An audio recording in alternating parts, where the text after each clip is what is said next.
السلام علیکم ورحمۃ اللہ وبرکاتہ۔ الحمد للہ نحمده ونستعینه ونستغفره ونؤمن به ونعوذ باللہ من شرور انفسنا ومن سیئات اعمالنا من يهده الله فلا مضل له ومن يضلل فلا هادي له ونشهد ان لا اله الا الله وحده لا شريك له ونشهد أن سيدنا ومولانا محمدا عبده ورسوله فقد قال الله تبارك وتعالى في القرآن المجيد والفرقان الحميد أعوذ بالله من الشيطان الرجيم بسم الله الرحمن الرحيم فلما أسلم وتله للجبين صدق الله العظيم وبلغنا رسوله النبي الأمين المكين الكريم لمن الشاهدین والشاکرین والحمد للہ رب العالمین۔ بعد توحید کی مت والو شہر میں رسالت کی پروان ہو، غوث و خواجہ کی چاہنے والوں مصطفیٰ جان رحمت صلی اللہ تعالی علیہ وسلم کی دیوان۔ آئیے آغاز گفتگو سے قبل ہم اور آپ مل کر انتہائی خلوص و محبت کے ساتھ امت خضرا کی جانب لو لگا کر حضور آقا انعامدار مدینی کے تاجدار، ہم غریبوں کے غمگسار جناب رحمت مجتبی محمد مصطفیٰ علیہ تحیت و ثنا صلی اللہ تبارک و تعالی وسلم کی بارگاہ بے کسب نام میں درود و سلام کر دران پیش کرے اللہم صلی علی سیدنا محمد معادن جود والکرم وآلہ وصحابہ وبارک وسلم۔ ایک مرتبہ پڑھی اللہم صلی علی سیدنا محمد صلاۃ تنجینا بحمد الاغوال والآفات وتقضی لنا بعجل الحاجات وتطهرنا بها من جميع السیئات وترفعنا بها عندك الدرجات وتبلغ بأقصى الغایات من جميع الخیرات في الحیات بعد الممات انك على كل شیء قدیر۔ رسول برکت کے لیے پڑھیں اللہم صلی صلاۃ کاملہ وسلم سلام تعاما علی سیدنا محمد تنحل لغتنا فرج لغتنا بالحوائج تنال بالغائب وحسن الخواتم ويسس الغمام بوجهه الكريم وعلى آله وصحابه بكل لمحة ونفس بعدد كل معلوم لك یا اللہ یا اللہ یا اللہ۔ آج یوم النحر کا دوسرا دن ہے، عید قربا کا یہ پربہار موسم جس سے ہم اور آپ گزر رہے ہیں، یہ جس واقعے کی ہمیں یاد دلاتا ہے اسے ہم بارہا سن چکے ہیں۔ قرآن مجید کی ایک خصوصیت یہ ہے کہ قرآن پچھلی امتوں کے احبار یا انبیاء علیہم الصلاۃ والسلام کے واقعات کو نقل کرتا ہے، تو انہی واقعات اور قصوں کو نقل کیا جاتا ہے جس میں انسانوں کے لیے، آنے والی نسلوں کے لیے کوئی درس، عبرت یا سبق موجود ہے۔ بہت سارے لوگ قرآن کے واقعات میں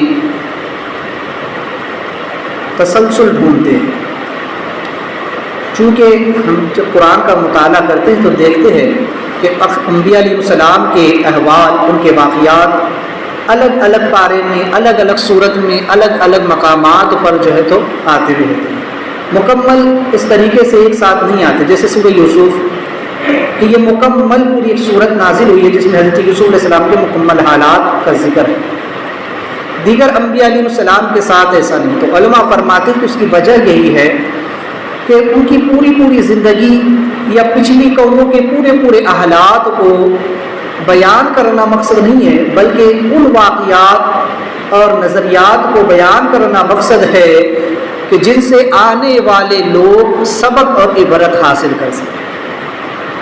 اسی لیے قرآن مجید نے یہاں پر حضرت ابراہیم علیہ السلام کے اس قصے کو ذکر کیا۔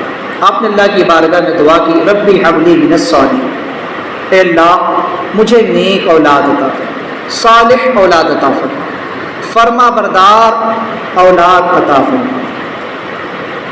اللہ نے فرمایا فبشرناہ بغلام حلیم، ہم نے انہیں ایک حلم اور بردبار لڑکے کی بشارت سنائی۔ فلما بلغ معه السعی، تو جب وہ لڑکا حد بلوغیت کو پہنچا، جب وہ اس قابل ہو گیا کہ اپنے باپ کا ہاتھ بٹا سکے، تو اس وقت کہا جاتا ہے فلما بلغ معه السعی قال یا بنی انی اری فی الانام انی اذبحک فانظر ماذا تری، حضرت ابراہیم علیہ السلام اپنے بیٹے سے کہتے ہیں کہ یا بنیا، اے میرے بیٹے، میں نے خواب دیکھا ہے، انی ارا، خواب دیکھا ہے، انی اذبحک، کہ میں تجھ کو ذبح کر رہا ہوں، تجھ کو اللہ کی راہ میں ذبح کر رہا ہوں، فانظر ماذا تری، بتا تیری رائے کیا ہے اس بارے میں، اس معاملے میں تیرا کہنا کیا ہے، تم کیا کہنا چاہتے ہو، تمہاری کیا مرضی ہے، تمہاری کیا رائے ہے۔ حالانکہ اللہ کی طرف سے حکم ہے کہ بیٹے کو ذبح کرو، تو پھر بیٹے سے پوچھنے کا کیا مطلب، تاکہ بیٹے کی بھی رضامندی ظاہر ہو جائے، اور جو فرمایا گیا تھا کہ ہم نے تمہیں ایک بردبار بیٹا عطا کیا، اس کی بھی آزمائش ہو جائے، اس لیے پوچھا۔ تو بیٹے نے بھی بڑا ہی سعادت مند جواب دیا اور فرمایا کہ انی ارا فی المنام انی اذبحک فانظر ما تری، قال یا ابت افعل ما تؤمر ستجدون ان شاء اللہ من الصابرین، تاکہ بجان جس بات کا حکم ہوا ہے آپ اس کو کر گزریے، اس میں دیر مت کیجیے۔ اللہ کی راہ میں اگر مجھ کو ذبح کرنا ہے، مجھ کو قتل کرنا ہے تو کر دیجیے، اس بارے میں سوچنے کی اور مجھ سے پوچھنے کی کوئی حاجت نہیں ہے۔ رہا سوال میرا تو ستجدون انشاء اللہ من الصابرین، انشاءاللہ آپ مجھ کو صبر کرنے والوں میں پائیں، آپ دیکھیں گے کہ میں بھی اللہ کے حکم پر ثابت قدم رہوں گا، میں صبر کروں گا۔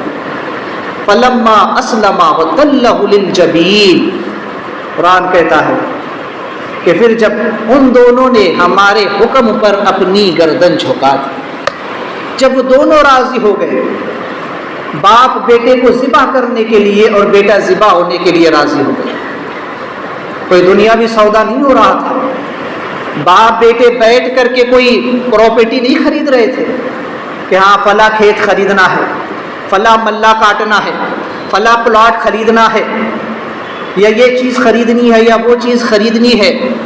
اس بات پر باپ بیٹے بیٹھ کر گفتگو نہیں کر رہے تھے، وہ گفتگو اس بات پر کر رہے تھے کہ باپ کہہ رہا تھا کہ بیٹا میں نے خواب دیکھا ہے کہ تجھ کو اللہ کی راہ میں ذبح کر رہا ہوں۔ بیٹے نے کہا کہ جب اللہ کا حکم ہے تو آپ مجھ کو ذبح کر لیجیے۔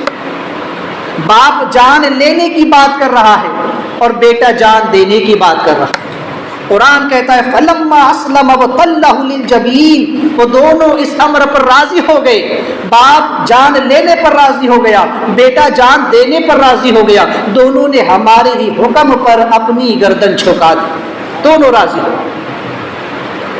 وَنَادَيْنَهُ أَيْ يَا ابراہیم، تب ہم نے آواز دی ابراہیم، ہم نے پکارا قد صدقت الرؤیا انک ذلک نجزی المحسنین، کہ بے شک تم نے اپنا خواب سچا کر دکھایا اور ہم ایسا ہی صلہ دیتے ہیں احسان کرنے والوں، بڑا اچھا بدلہ دیتے ہیں ہم احسان کرنے والوں۔ اور کیا صلہ اللہ نے دیا؟ وَفَدَيْنَهُ بِذِبْحٍ عَظِيمٍ، ایک بڑا دمبا حضرت ابراہیم علیہ السلام کے فدیے میں اتار دیا گیا۔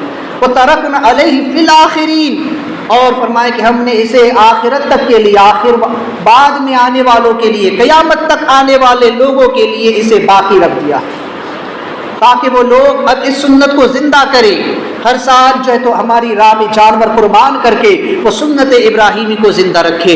جب باپ بیٹے نے اس پر عمل کر دکھایا تو اللہ نے ان کے عمل کو اس قدر پسندیدگی کی سند عطا فرمائی کہ قیامت تک آنے والے اہل ایمان پر اللہ نے مصائب نصاب پر واجب کر دیا کہ وہ اللہ کی راہ میں قربانی کریں، تاکہ وہ یاد تازہ ہو سکے۔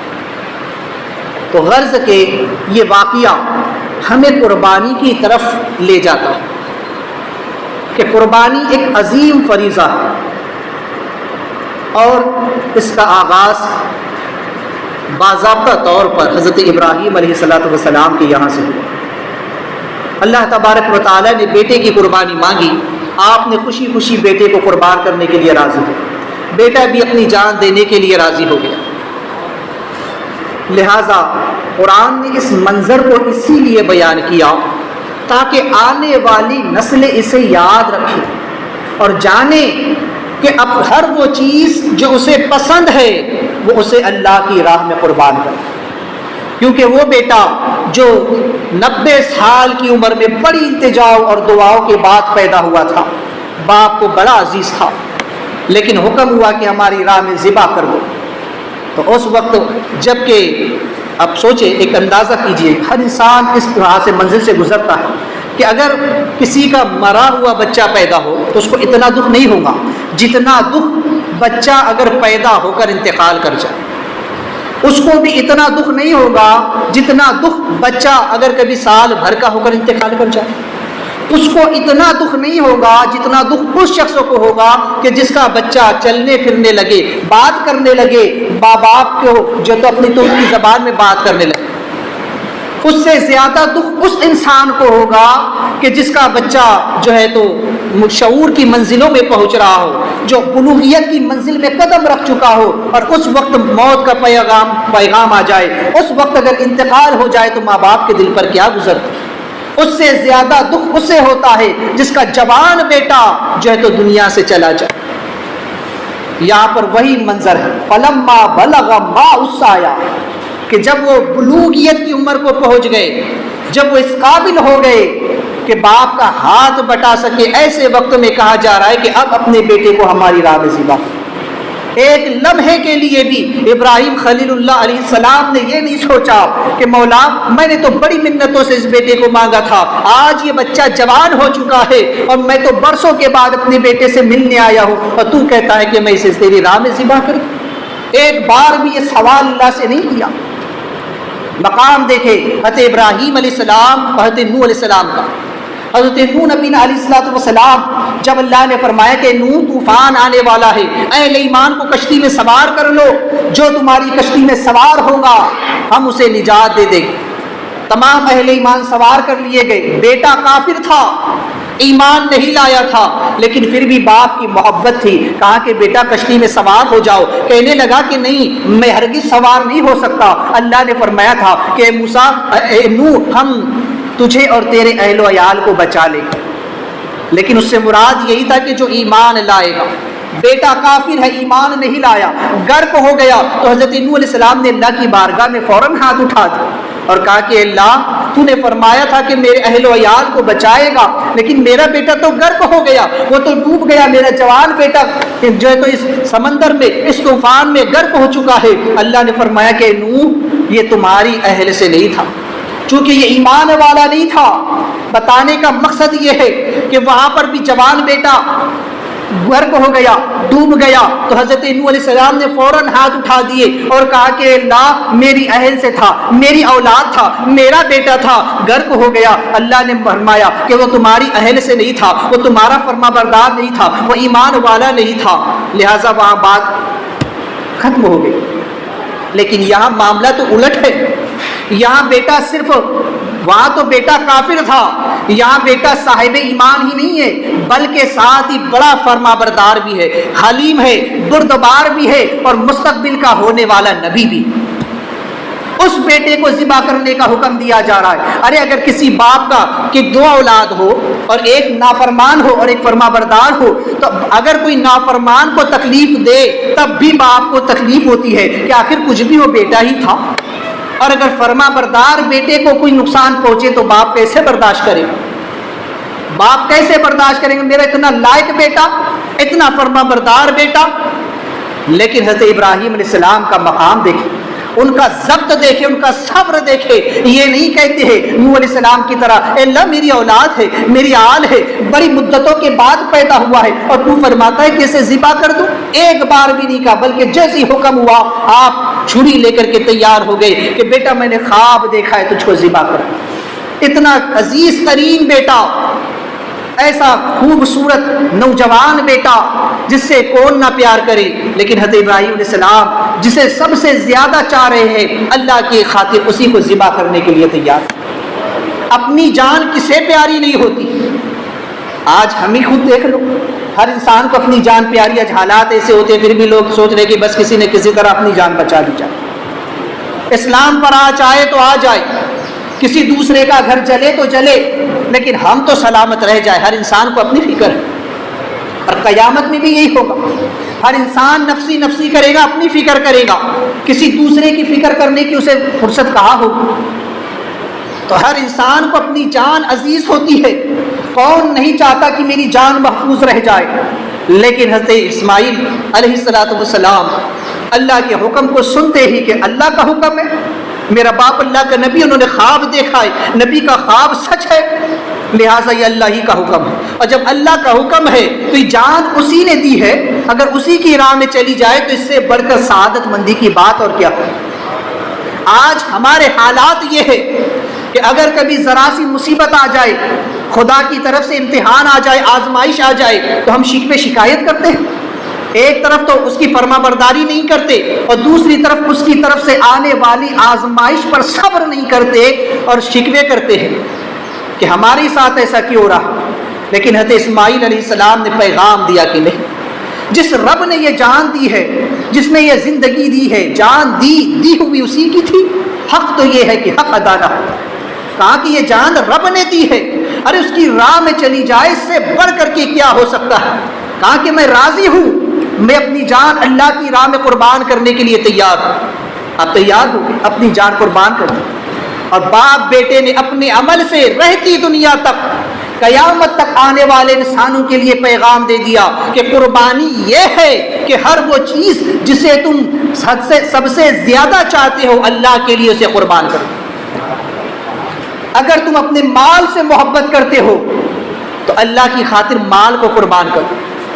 اگر تم اپنی جس چیز سے بھی محبت کرتے ہو، جب نماز کا وقت ہو جائے اپنی ڈیوٹی کو چھوڑ دو، اپنے دھندے کو چھوڑ دو، اپنے کاروبار کو چھوڑ دو، اپنی تجارت کو چھوڑ دو، اپنی تمام ضروریات کو چھوڑ دو، کھانا پینا ہر چیز چھوڑ دو اور اللہ کی راہ میں سب سے پہلے حاضر ہو جاؤ۔ وہاں باپ بیٹے مقتل گاہ میں جا رہے ہیں، یا تمہیں مسجد تک آنے کی دعوت دی جا رہی ہے، تم سے ابھی قتل کی بات نہیں کی جا رہی ہے۔ وہاں تو باپ بیٹے اس امر پر راضی ہو گئے کہ باپ بیٹے کو ذبح کرنے کے لیے، بیٹا ذبح ہونے کے لیے راضی ہے، دونوں مقتل کی طرف جا رہے ہیں، مقام منا کی طرف جا رہے ہیں کہ باپ چاہتا ہے کہ والد جا کر بیٹے کو ذبح کر دوں۔ یہاں پر تمہیں حکم دیا جا رہا ہے کہ اے ایمان والو، جب نماز کا وقت ہو جائے، جب اذان ہو جائے تو اپنی تمام ضروریات کو چھوڑ دو، جس چیز سے بھی تم محبت کرتے ہو، جس چیز کو بھی تم چاہ رہے ہو، نماز کا وقت آ جائے تو فوراً اسے چھوڑ کر اللہ کی بارگاہ میں حاضر ہو جائے۔ کتنے افسوس کا مقام، ہم قربانی نہیں دے سکتے اپنے وقت کی، ہم قربانی نہیں دے سکتے اپنے مال کی، ہم قربانی نہیں دے سکتے اپنی تجارتوں کی، اپنی جو ہے تو تمام ضروریات کہ اسے چھوڑ کر اللہ کی بارگاہ میں آ جائے۔ یہ ہے اصل قربانی کہ انسان ہر چیز سے صرف اللہ کے لیے اسے قربان کرے، جسے بھی وہ چاہتا ہے۔ حضرت ابراہیم علیہ السلام کا یہی پیغام ہے۔ آج دو چیزیں میں آپ کے سامنے رکھتا ہوں۔ انسان ایک ہے سائنسی نظریہ اور ایک ہے تصوف کا نظریہ۔ سائنس یہ کہتا ہے کہ انسان ایک سماجی جانور ہے جو اپنے سماج کے ساتھ مل کر رہنا چاہتا ہے۔ آپ دیکھیں دنیا کا دستور بھی یہی، کائنات کا مزاج بھی ایسا ہی، تمام مخلوقات جسے اللہ تبارک و تعالیٰ نے پیدا فرمایا، ہر مخلوق اپنی ہم جنس کے ساتھ رہنا ہی پسند کرتی ہے۔ آپ جنگلی جانوروں کو دیکھ لیں، وہ جنگلوں میں ہی رہنا پسند کرتے ہیں، وہ جھنڈ میں رہنا پسند کرتے ہیں۔ آپ پالتو جانوروں کو دیکھیں، وہ جنگل میں نہیں رہیں گے، وہ دیہاتوں میں، گاؤں میں، شہروں میں آپ کو نظر آئے۔ آپ پرندوں کو دیکھ لیں، وہ فضا میں جب اڑتے ہیں تو ایک ساتھ ان کا پورا جتھا ہوتا ہے۔ آپ جو ہے اگر ایک چونٹی کو بھی دیکھ لیں تو جب وہ نکلتی ہے کسی چیز کی تلاش کے لیے، کوئی دانہ اس کو مل جاتا ہے تو وہ جب دیگر چونٹیوں کو لے کر آتی ہے تو وہ قطار در قطار چلتی ہے، ایک کے پیچھے ایک چلتی ہے۔ تو ہر مخلوق اپنی ہم جنس کے ساتھ رہنا چاہتی ہے۔ دریائی اور سمندری مخلوقات کو آپ دیکھیں، وہ سمندر میں ہی رہنا چاہتی ہے ایک دوسرے کے ساتھ۔ جس مخلوق کو اگر اس سے جدا کیا جائے تو وہ اس سے جدا ہو کر کے زیادہ دن تک زندہ نہیں رہ سکتا۔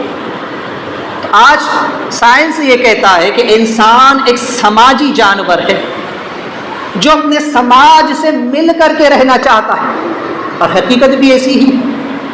انسان کو اگر اس کے سماج سے دور کر دیا جائے، اسے کسی جنگلوں میں چھوڑ دیا جائے، اسے کسی ویران جگہ پر چھوڑ دیا جائے جہاں زندگی کا نام و نشان نہ ہو، وہاں کہ وہ زندہ رہ سکے گا؟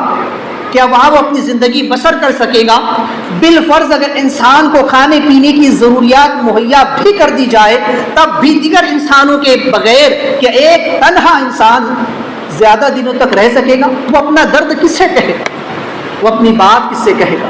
وہ کس کے ساتھ اپنے معاملات کو جو ہے تو شیئر کرے گا؟ تو انسان کے بارے میں کہا گیا کہ سماجی جانور، یہ سماج کے ساتھ مل کر رہنا چاہتا ہے۔ لیکن حضرت ابراہیم خلیل اللہ نبی علیہ السلام کی وہ قربانی بھی دیکھے کہ جب اللہ تعالیٰ نے کی طرف سے حکم آیا کہ اپنی بیوی ہاجرہ اور بیٹے اسماعیل کو ایک لق و دق صحرا میں چھوڑ کر کے آ جائے، جہاں زندگی کا کوئی نام و نشان نہیں ہے، جہاں کھانے پینے کا کوئی ساز و سامان نہیں ہے، وہ ایک ایسا چٹیل میدان ہے جہاں کھیتی باڑی نہیں ہو سکتی ہے، جہاں پر کوئی درخت نہیں ہے کہ جس کے سائے میں بیٹھ جائے، جس کا پھل توڑ کر کے کھا لیا جائے، جہاں پر کوئی پانی دور دور تک نہیں ہے کہ جس کا پانی پی کر کے پیاس بجھا لی جائے، جہاں انسان تو انسان کوئی جانور بھی وہاں موجود نہیں ہے کہ اس کے ساتھ کچھ انس ہو جائے، کچھ دیر کے لیے وقت گزار لیا جائے، ایسے لق و دق میدان میں جب بیوی اور بیٹے کو چھوڑنے کا حکم ہوتا ہے تب بھی حضرت ابراہیم علیہ السلام کے قدم پیچھے نہیں ہٹتے ہیں اور اللہ کے حکم کی تعمیل میں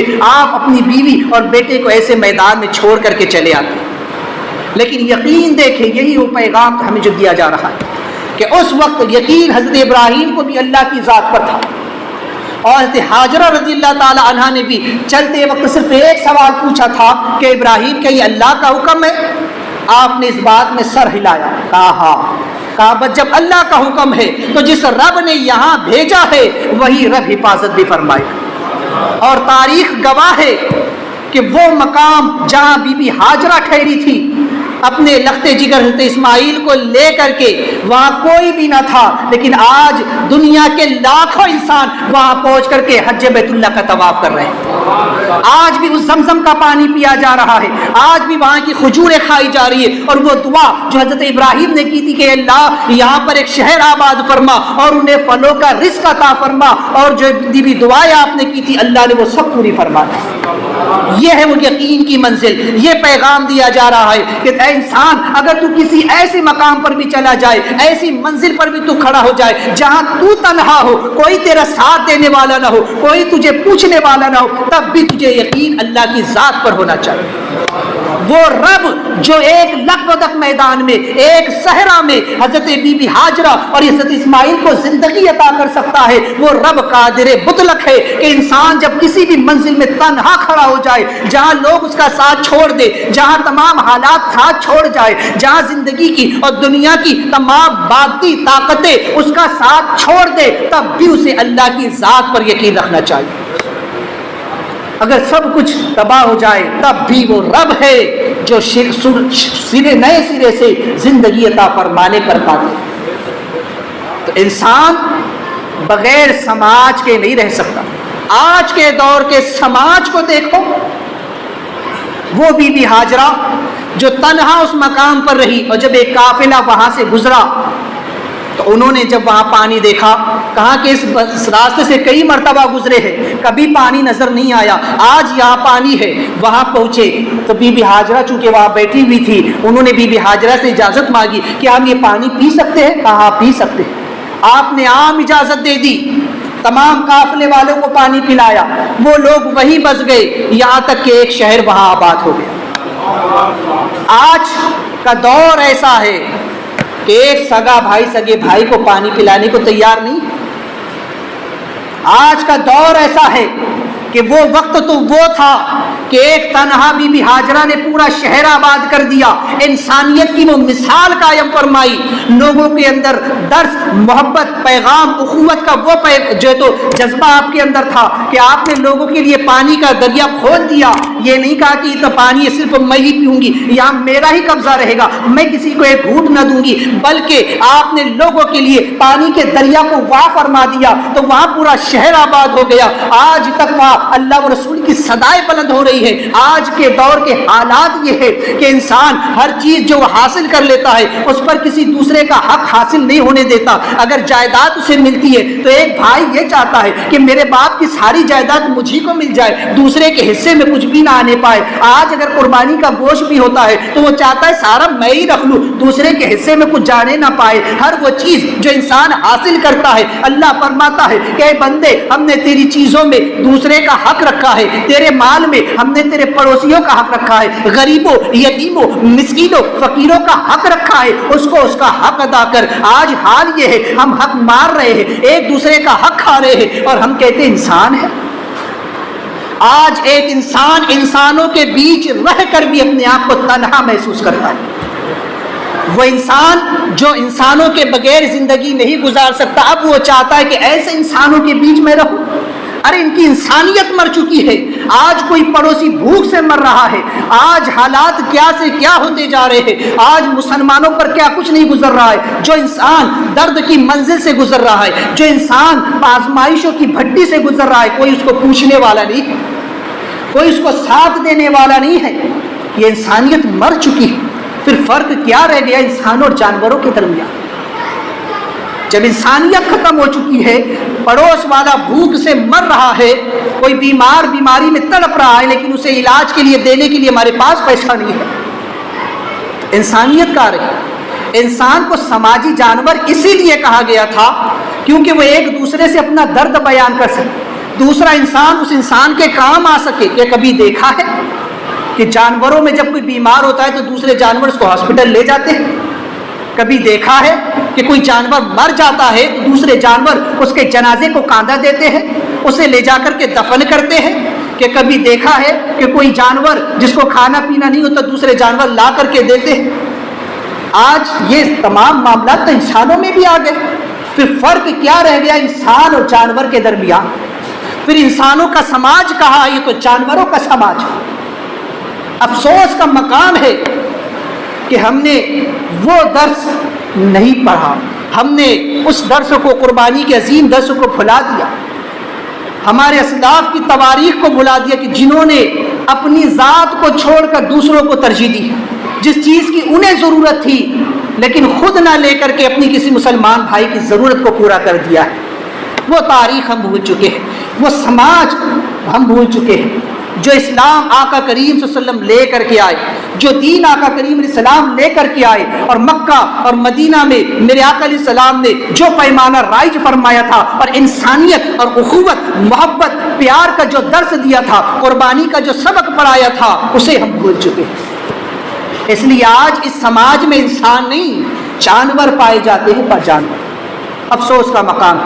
ارے جب ہم دوسرے کے درد کو سمجھ نہ سکے، اس کی آنکھوں میں اس کی باتوں کو جان نہ سکے، اس کے چہرے سے اس کی غربت اور اس کی افلاس کا اندازہ نہ لگا سکے، اس کے حالات کو دیکھ کر کے بھی ہم جو ہے تو اس کے معاملات کو سمجھ نہ سکے، اس کی مجبوریوں اور بے بسیوں کو نہ سمجھ سکے، تو ہم انسان کا رہے۔ تو یہ انسان کا ایک اب سماجی جانور رہا۔ یہیں پر ایک تصوف کا نقطہ، اولیاء اکرام فرماتے ہیں کہ ہر انسان میں جانور موجود ہے، جانوروں کی صفات موجود ہے۔ میں نے اس سے پہلے بھی کہا ہوا اور کہتا رہتا ہوں کہ یہ دنیا عالم کبیر ہے اور انسان عالم صغیر ہے۔ اس کائنات میں جو کچھ ہے اس کی مثال انسان کے اندر موجود ہے۔ اسی کو اولیاء اکرام نے تصوف کی زبان میں جو انہوں نے عالم کشف میں دیکھا ہے اس کو انہوں نے بیان کیا ہے۔ اس کا ایک ہلکا سا نچوڑ میں آپ کے سامنے رکھتا ہوں، چند مثالیں میں صرف آپ کے سامنے رکھتا ہوں کہ انسان کے اندر جو جانور موجود ہے وہ ایک قسم کا نہیں ہے بلکہ کئی قسم کے ہیں، اور اس سے مراد اس کی صفات ہے۔ ایسا نہیں کہ کوئی جانور ہی اس کے اندر ہے، مراد یہ ہے کہ انسان کے جو اندر جو صفات ہے وہ صفات ان جانوروں میں بھی موجود ہے، تو اس کی مثال گویا اس کے اندر موجود ہے، کیونکہ ہر جانور کی ایک خاص صفت ہے لیکن انسان کے اندر وہ ساری صفات موجود ہیں۔ مثال کے طور پر شیر کو دیکھیں، شیر جو ہے تو اس کے اندر ایک خاص صفت ہے، وہ جب اپنے شکار کو دیکھتا ہے تو اس پر فوراً جھپٹ پڑتا ہے اور اپنے شکار کو دبوچ لیتا ہے اور اسے چیر پھاڑ کر کے رکھ دیتا ہے۔ یہی اس کی سب سے بڑی طاقت ہے۔ اگر انسان کو دیکھو تو غصہ، اس کی جو مثال اولیاء کرام نے بیان فرمائی وہ ہے غصہ، کہ جب انسان کو غصہ آتا ہے تو وہ شیر کی طرح کی اس کی شکل ہو جاتی ہے۔ جب شیر کو دیکھنا، جب اپنے شکار کو دیکھتا ہے تو اس کا چہرہ کیسے ہوتا ہے؟ جب انسان کو کسی پر غصہ آتا ہے، وہ کسی اپنے مد مقابل کو دیکھتا ہے کہ جس پر اسے غصہ آتا ہے، اس کی شکل شیر یا بھیڑیے کی جیسی ہو جاتی ہے، اولیاء کرام فرماتے ہیں، اور وہ چاہتا ہے کہ میں اسے نوچ ڈالوں۔ جس طرح شیر اپنے شکار پر جھپٹ پڑتا ہے اور اسے چیر پھاڑ کر کے رکھ دیتا ہے، ایسے ہی انسان اپنے دشمن پر یا اپنے مد مقابل پر جھپٹ پڑتا ہے، یا تو اسے غلیظ گندی گالیاں دے گا، یا اسے کے ساتھ مارا پیٹی کرے گا، یا اس کی عزت کو تار تار کر کے رکھ دے گا۔ یہ صفت اس کے اندر موجود ہے، یہ شیر اس کے اندر موجود ہے۔ یہ صفت چونکہ شیر کی ہے اور یہی انسان کے اندر بھی موجود ہے۔ ایسے ہی آپ دیکھیں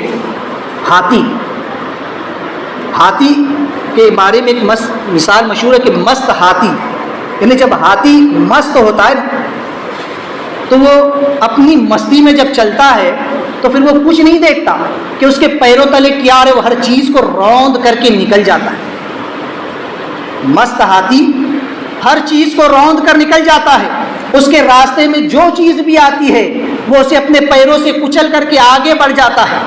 یہ مثال اس انسان کی ہے کہ جس کے اندر غرور، گھمنڈ، انا، رونق پیدا ہو جاتی ہے۔ جب انسان میں غرور پیدا ہو جائے، جب اس کے اندر اس کی انا بیدار ہو جائے تو وہ اس مست ہاتھی کی طرح ہے، وہ اس جانور کی طرح ہے، جیسے وہ اپنے پیروں تلے آنے والی ہر چیز کو رون دیتا ہے، ایسے ہی وہ انسان جس میں غرور، انا اور رونق پیدا ہو جاتی ہے، وہ اپنے سے کمتر لوگوں کو روند کر کے آگے نکل جاتا ہے۔ وہ یہ نہیں دیکھتا کہ کوئی بے بس، کوئی مجبور اس کے پاس فریاد لے کر آیا ہے، کوئی جو ہے تو غریب اس کے دروازے پر آیا ہے، وہ بس اپنی انا میں آگے بڑھے جاتا ہے، وہ کسی کو خاطر میں نہیں لاتا، وہ اپنے سے کم تر لوگوں کو روند کر کے آگے نکل جاتا ہے۔ یہ صفت اس کے اندر موجود ہے، یہ ہاتھی اس انسان کے اندر موجود ہے۔ آپ دیکھیں لومڑی اپنی ایک صفت میں مشہور ہے اور وہ ہے اس کی چالاکی، اس کی عیاری، اس کی مکاری، کہ وہ اپنے شکار کے ساتھ کس طریقے سے مکاری کرتی ہے، کس طریقے سے وہ شکار کرتی ہے، کس عیاری اور چالاکی کے ساتھ وہ اپنے شکار کو جو ہے تو پکڑتی ہے۔ یہ مثال ہے اس انسان کی کہ جو بڑا چالاک ہوتا ہے، بڑا مکار اور عیار ہوتا ہے، جو لوگوں کو دھوکے دیتا ہے، فریب دیتا ہے، لوگوں کے ساتھ مکاریاں کرتا ہے، عیاریاں کرتا ہے، اور سمجھتا ہے اسے میری کوئی خبر نہیں ہوتی، اسے پتہ نہیں چلتا ہے۔ لیکن یاد رکھے، انسان جانے نہ جانے اللہ سب جانتا ہے۔ یا کرامن کاتبین تیرے ہر عمل کو لکھ رہے ہیں۔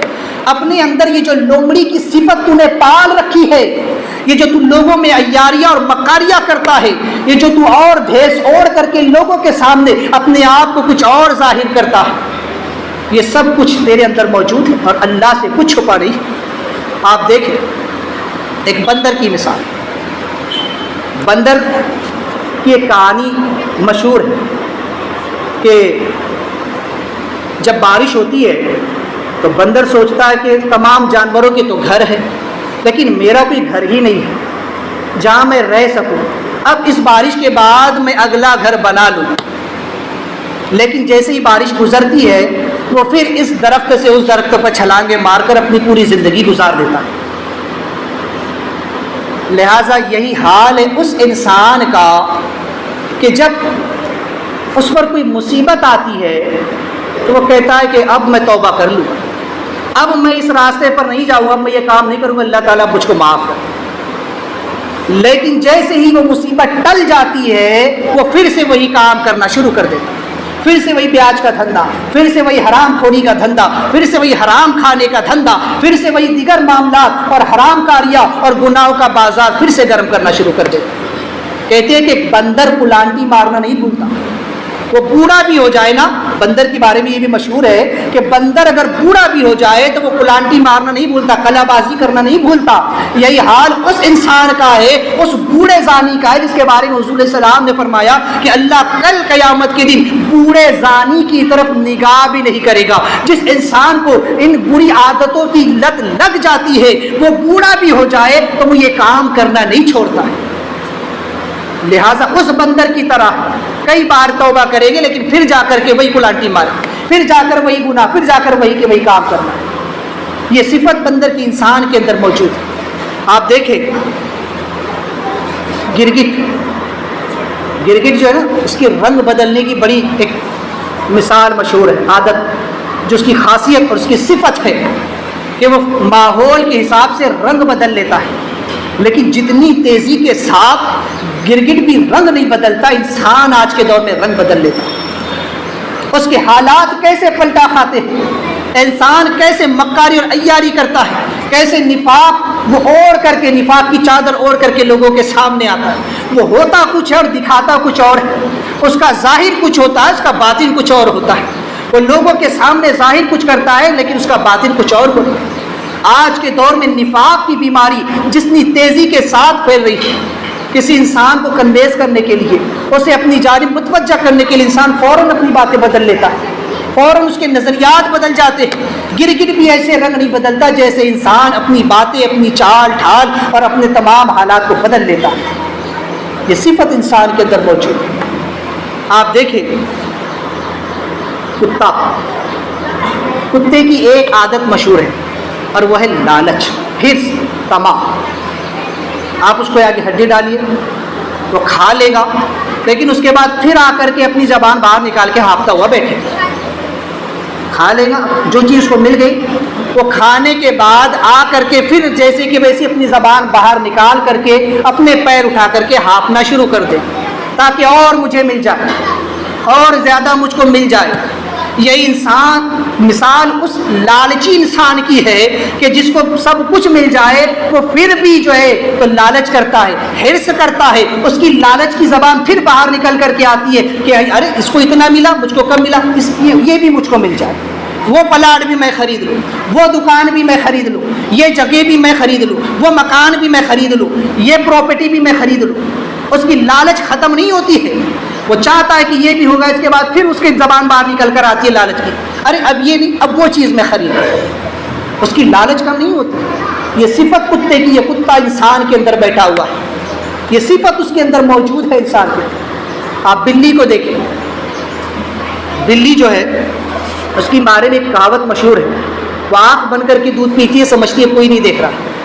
یہی مثال اس انسان کی ہے کہ جو چھپ کر گناہ کرتا ہے، سمجھتا ہے کوئی دیکھ ہی نہیں رہا، وہ سمجھتا ہے کہ میں گناہ کر رہا ہوں لیکن کوئی نہیں دیکھ رہا کہ میں غلط کام کروں، لیکن اللہ سب کچھ دیکھ رہا، اس کی نظر سے کچھ نہیں چھپا ہوا ہے۔ ارے رب تو رب ہے۔ آج تو سائنس نے اتنی ترقی کر لی کہ اب جگہ جگہ CCTV کیمرے لگ چکے ہیں، اب انسان یہ سمجھتا ہے کہ میں چھپ کر رہا ہوں لیکن کیمرے کی نظر سے وہ چھپا ہوا نہیں۔ آج ایسے ایسے مائکرو کیمرے آ چکے ہیں کہ اسکرین آپریشن تک کے ہو جاتے ہیں، لہٰذا انسان اس گمان میں نہ رہے کہ کوئی اسے نہیں دیکھ رہا۔ یہ بلی کی جو صفت وہ اپنے اندر لیے بیٹھا ہے کہ کوئی اسے نہیں دیکھ رہا ہے، میں آنکھ بند کر کے دودھ پی رہی ہوں، تو سمجھ لے کہ تو چھپ کر گناہ مت کر، وہ رب تجھے دیکھ رہا ہے، رب کی نظر تجھ پر موجود ہے۔ یہ فرشتے بیٹھے ہوئے کرامن کاتبین جو تیرے اعمال کو لکھ رہے ہیں۔ ایک آخری مثال آپ دیکھیں، یا ایک اور مثال بتاؤ، چوہا۔ چوہے کی ایک عادت بڑی مشہور ہے، اس کی ایک خاصیت، اس کی صفت ہے، وہ جو چیز دیکھتا ہے اس میں سوراخ کر دیتا ہے، جو بھی چیز وہ پائے گا اس کے اندر وہ سوراخ کر دے گا۔ یہ مثال اس انسان کی ہے، یعنی کوریدنے کی عادت ہے چوہے کی، جہاں زمین دیکھی وہاں کورید دیا، وہاں بل بنا دیتا ہے۔ یہی مثال اس انسان کی ہے جو دوسروں کے حالات کو کوریدنے میں لگا رہتا ہے، وہ اپنے حالات کو نہیں دیکھتا، وہ اپنی زندگی کو نہیں دیکھتا، وہ اپنی پیٹھ کے تل نہیں گنتا، وہ نہیں دیکھتا کہ وہ خود کتنے حالات میں اور گناہوں میں اور برائیوں میں ڈوبا ہوا ہے۔ وہ دوسروں کی زندگی کوریدنا شروع کرتا ہے، دوسروں کے حالات کو کوریدتا ہے، یہ کیا کر رہا، وہ کیا کر رہا، امام کیا کر رہا، بھلا کیا کر رہا، وہ دوسروں کی کوریدنے میں لگا، وہ چوہا ہے۔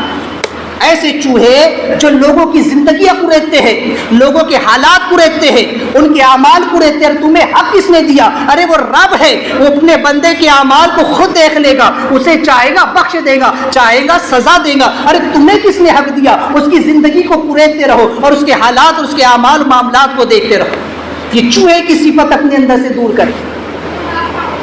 سانپ کی ایک عادت ہے، وہ ڈستا ہے، ڈنک مارتا ہے، لیکن ایک چیز ہے کہ سانپ کے صرف دانت میں زہر ہوتا ہے، لیکن انسان اس سے زیادہ زہریلا ہے۔ اس کی آنکھ میں بھی زہر ہے، اس کی زبان میں بھی زہر ہے، اس کے ہاتھ پیر میں بھی زہر ہے، اس کے دل و دماغ میں بھی زہر ہے، اس کی سوچ میں زہر ہے، اس کے ارادوں میں زہر ہے، اس کی نیتوں میں بھی زہر بھرا ہوا ہے۔ کون جانے کس کی نیت کیا ہے، کون کیا سوچ رہا ہے، کس کے بارے میں کس کا کیا گمان ہے۔ ارے سانپ تو اپنے دفاع میں ڈستا ہے۔ سانپ پہلے رہ کر کسی کو نہیں ڈستا، جب وہ خطرہ محسوس کرتا ہے تب جا کر کے وہ ڈستا ہے، لیکن انسان اپنے مفاد کے لیے دوسرے انسان کو ڈس لیتا ہے۔ کتنے افسوس کا مقام ہے، یہ اس سانپ سے زیادہ خطرناک ہے۔ یہ صفت جو انسان کے اندر موجود ہے، جو لوگوں کو ڈسنے کی، لوگوں کو زبان سے تانے دے کر کے ڈسنے کی، لوگوں کو نگاہوں سے ڈسنے کی، لوگوں کو ہاتھ پیر سے، اپنی سوچ سے اور اپنے ارادوں سے، اپنی نیتوں کے ساتھ ڈسنے کی یہ عادت انسان کے اندر موجود ہے، سانپ میں بھی نہیں۔ اور وہ بھی تو مفاد کے لیے نہیں ڈستا ہے، اپنے دفاع میں ڈستا ہے، لیکن انسان اللہ۔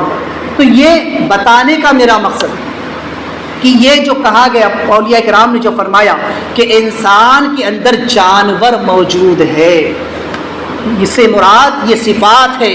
جو صفات، جو بھی صفت جس انسان کے اندر موجود ہو، وہ سمجھ لے وہ جانور اس کے اندر موجود ہے۔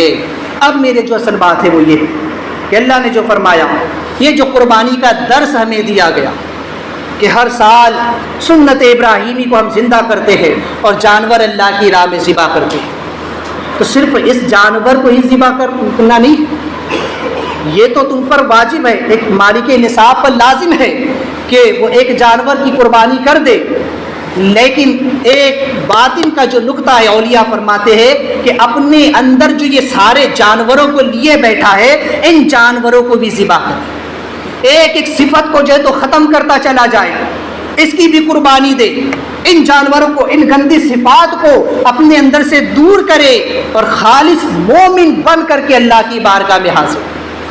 جیسے فرمایا گیا کہ اللہ کے یہاں نہ تمہارا گوشت پہنچتا ہے، نہ تمہارا خون پہنچتا ہے، وہاں تو تمہارا خلوص، تمہارا تقویٰ، تمہاری للہیت وہاں پہنچتی ہے۔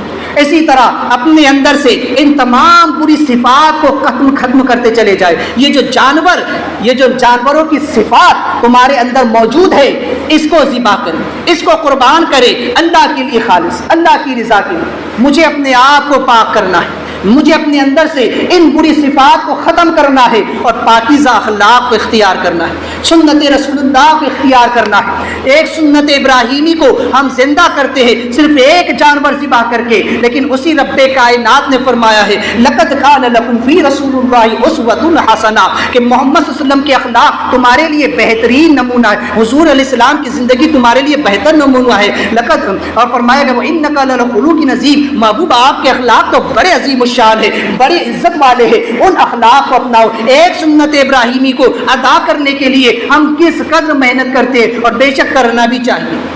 میں یہ نہیں کہتا مت کرو، بے شک ہر سال مالک نصاب پر لازم ہے قربانی کرے، اچھا جانور خریدے، اس کی خدمتیں کرے، اس کو ذبح کرے، اخلاص کے ساتھ اس سنت کو، اس عمل کو جو ہے تو پائے تکمیل تک پہنچائے، ضرور کرے۔ لیکن ساتھ ہی ہم جس نبی کی امت، اس نبی کی سنتوں پر بھی تو غور کرو۔ اس نبی علیہ السلام نے جو سنتیں ہمیں دی ہیں، ان سنتوں کو کون زندہ کرے؟ میرے آقا علیہ السلام فرماتے ہیں کہ جس نے ایسے وقت میں کہ جب میری سنت مردہ ہو رہی ہو، کسی ایک مردہ سنت کو زندہ کیا، اللہ اسے 100 شہیدوں کا ثواب عطا فرمائے۔ آج ایسے فیشن کے دور میں جہاں سنتیں دب چکی ہے اور بدعتیں ابھر چکی ہیں، ایسے فیشن کے دور میں جب کہ آقا کریم صلی اللہ علیہ وسلم کے پاکیزہ اخلاق کو چھوڑ کر لوگ مغربی تہذیب کو اپنا چکے ہیں، اس وقت میں مرد مجاہد بننے کا وقت ہے۔ یہ وہ وقت ہے کہ انسان قربانی دے، اپنے فیشن کو قربان کرے، انسان اپنی نفسانی خواہشات کو قربان کرے، انسان اپنی ضروریاتی چیزوں کو قربان کرے، لیکن یہ کہ نہیں، ہمیں آقا کریم صلی اللہ علیہ وسلم کی سنت کو زندہ رکھنا ہے، ہمیں اسلام کو زندہ رکھنا ہے۔ یاد رکھیے اسلام ہمیشہ سے امر ہے اور ہمیشہ ہی زندہ رہے، لیکن ہمارے اپنے اعمال کے سبب ہم پریشان ہیں۔ ایک انگریز نے بڑی اچھی بات کہی کہ سب سے اچھا مذہب اسلام، مگر سب سے بری قوم مسلمان۔ یہ ہمارے اعمال کو دیکھ کر اس نے کہا تھا، کیونکہ اس نے اسلام بھی پڑھا تھا کہ اسلام ان اعمال کی اجازت نہیں دیتا جو آج کے مسلمان کر رہے ہیں۔ اسلام تو وہ ہے جسے لے کر آج سے 1500 سال پہلے محمد عربی صلی اللہ علیہ وسلم مکہ میں جلوہ گر ہوئے تھے، اور جو پیغام انہوں نے دیا تھا اور جس پر صحابہ نے عمل کیا تھا، وہ اسلام ہے۔ لہٰذا اسی اسلام کو زندہ کرنا ہے، انہی سنتوں کو زندہ کرنا ہے، اس فیشن کی قربانی دینی ہے، ان بری صفات کی قربانی دینی ہے۔ یہی اصل قربانی کا مقصد ہے، یہ قربانی ہے۔ صرف جانور کو ذبح کر کے اس کا گوشت کھا اور کھلا دینے کا نام ہی قربانی نہیں، اس کے پیچھے چھپے۔ اسی لیے میں نے کہا کہ قرآن کا جو عظیم مقصد ہے، وہ جن واقعات کو بیان کرتا ہے، اس کا مقصد عظیم یہی ہوتا ہے کہ ان واقعات سے آنے والی نسلیں سبق اور عبرت حاصل کریں۔ اسی لیے پچھلے انبیاء اور پچھلی امتوں کے وہی احوال قرآن نے ذکر کیے ہیں جن سے ہمیں کوئی سبق اور درس ملتا ہے۔ پوری زندگی ان کی اٹھا کر نہیں رکھ دی گئی، بلکہ ان کی زندگی کے وہ گوشے، ان کی زندگی کے وہ اعمال اور وہ معاملات اٹھائے گئے ہیں جو ہمارے لیے بھی مشعل راہ، جس سے ہمیں سبق حاصل کرنا ہے۔ حضرت ابراہیم و اسماعیل علیہ السلام کی زندگی کا یہ واقعہ جو قربانی پر مشتمل ہے، وہ ہمیں یہی پیغام دیتا ہے کہ انسان اپنی ہر عزیز ترین چیز کو اللہ کے لیے قربان کرے۔ آج اگر دنیا کے فیشن سے تم محبت کرنے لگا ہے، آج اگر تم مغربی تہذیب سے محبت کرنے لگا ہے، آج اگر تو دنیا کے سیم و زر سے محبت کرنے لگا ہے، آج اگر دنیا پرستی تجھ پر غالب آ چکی ہے، تو ان سب کو صرف اللہ کے لیے قربان کر، اللہ کی خاطر اس دنیا کو چھوڑ دے، اللہ کی خاطر تمام برائیوں کو چھوڑ دے، اور صرف اس کا ہو کر جب اس کا منادی تجھے آواز دے حیا علی الصلاۃ حیا علی الفلاح، تو تمام ضروریات کو چھوڑ کر کے اللہ کی بارگاہ میں اس کے گھر میں حاضر ہو جائے۔ یہ اس قربانی کا مقصد۔ لیکن افسوس کہ ہم نے صرف اس کا ظاہری پہلو دیکھا، جانور کو ذبح کر، اور باطنی پہلو سے ہم نے آنکھیں بند کر۔ بہرحال تو بتانے کا مقصد یہی تھا۔ اللہ تبارک و تعالیٰ اپنے محبوب پاک صلی اللہ علیہ وسلم کی سنتوں کو زندہ کرنے کی توفیق عطا فرمائے۔ جس طرح ہم سنت ابراہیمی پر عمل کرتے ہیں، اللہ میں سنت مصطفیٰ پر بھی ساری زندگی گزارنے کی توفیق عطا فرمائے۔ دوران گفتگو کوئی غلطی ہوئی ہو تو توبہ کرتا ہوں، استغفر اللہ ربی من کل ذنب و اتوب الیہ، لا الہ الا اللہ محمد رسول اللہ۔